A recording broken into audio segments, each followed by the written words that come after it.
Okay, now we have an understanding of what Carmen looks like off the bike, okay?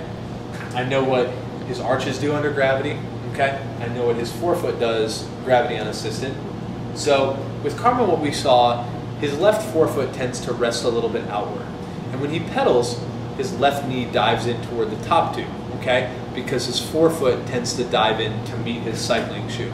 So what we did was introduced a forefoot support, okay? Remember, we're not correcting anything, we're just supporting the natural way his body wants to be, okay? So go ahead, get down into your hoods here and pedal for me, Carmen.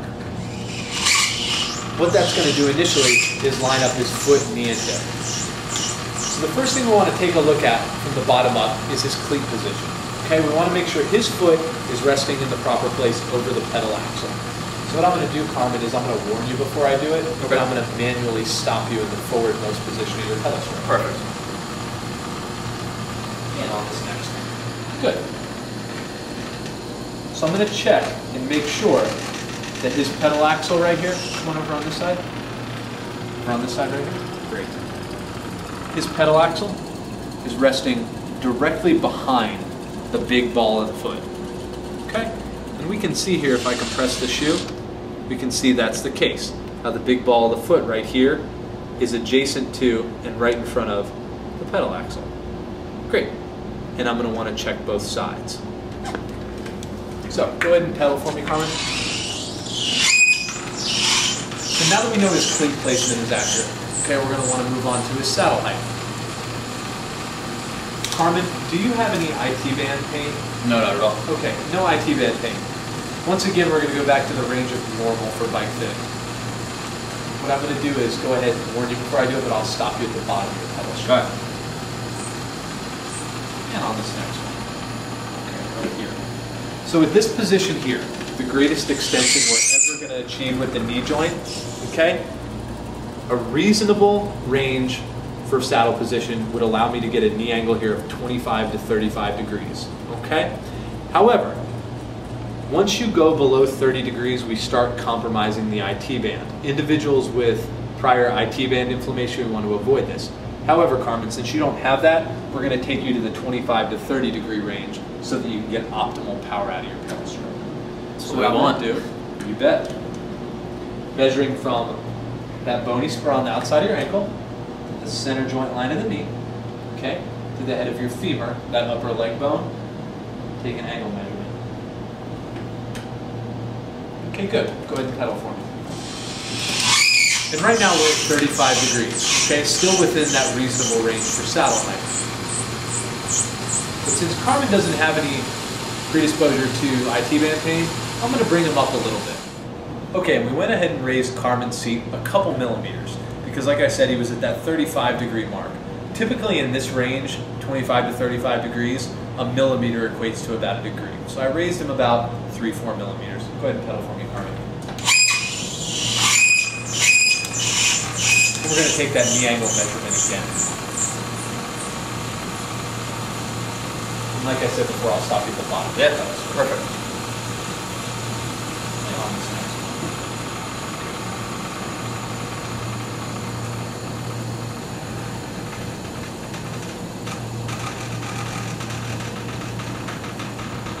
one. Okay, good. Right now we're about 31 degrees, okay? And so what I want to do during a fit is also check both sides to rule out any sort of leg length discrepancy. Typically when you get unequivalent measurements across both sides, one leg, whether it be tibial or femoral, okay, we're going to have a leg length discrepancy. And what we can do is accommodate for that with shims under your cleat or a fore and aft cleat shift. No big deal, okay? Go ahead and pedal for me. Go ahead and get out here on your hoods. So the next thing we're going to want to do is establish his fore and aft saddle position. So what I'll do this time, Carmen, is go ahead and stop you in the forwardmost position of that. Okay. Pedal stroke. And on this next one. And at this point, the most efficient way to use this femur as a lever arm, okay, is for when I drop a plumb line right below his patellar attachment, okay, at the top of his lower leg bone, that it bisects his pedal axle. And we can see he's right there right now. Okay, so we know he's efficiently using his upper leg. That's Pretty perfect. Not bad, huh? Right on point. There we go. Go ahead and pedal for me. This is why you need to come see Paul. Everything is perfection. Not worth doing it unless it's right. So at this point, this is where we take into the rider's goals, okay? So like we said, Carmen wants to be competitive, okay? He's not super recreational, okay? And he's putting anywhere between short to long rides on his bike, okay? So what I'm looking at here in terms of his front end position, okay, is his torso angle to the horizontal, okay? And go ahead and get down here in your drops for me, Carmen. And also the relationship of his knees to his elbows when he's down here in his drops. I'm also walking around and want to make sure that his shoulders, okay, are lined up with his hands. And prior to this, we took shoulder joint measurements to also make sure that we have a quantitative way of analyzing that.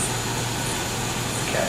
And with him, since he's already gone through a full fit, we know that his handlebar width is correct. If you want to come over here to the side, take a look at what I'm showing you.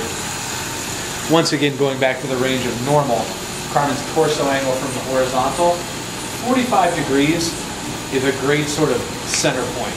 Anything above 45 degrees, you're looking at more recreational riding. Anything below 45 degrees, you're looking at more competitive. So if we just take a quick analysis of this torso angle from the horizontal using manual measurements,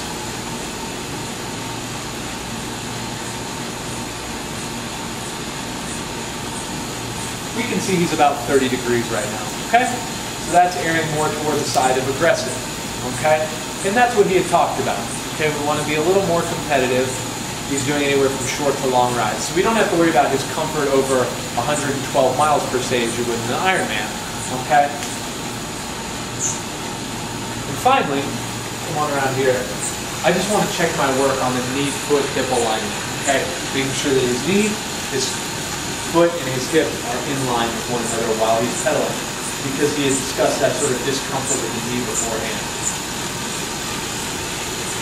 And also come around to the back and make sure that his pelvis is level while on the saddle.